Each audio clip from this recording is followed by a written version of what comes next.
Well, here's the thing about Christian stories, especially.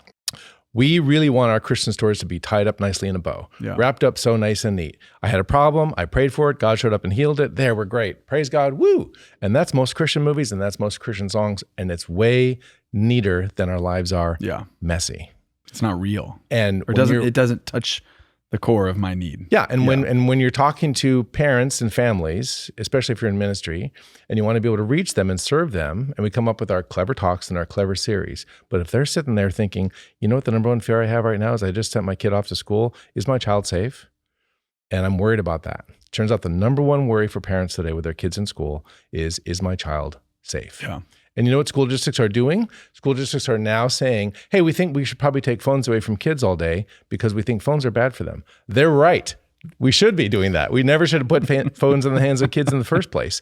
But now we have this weird tension because just at the place where parents are most worried about the safety of their children is when the school districts are saying, we're going to take your kid's phone away from them all day, every day. You're not going to be able to communicate with them. You know, the largest group who's actually now kind of struggling with this whole policy is parents. Yeah. That mindset is so urgent.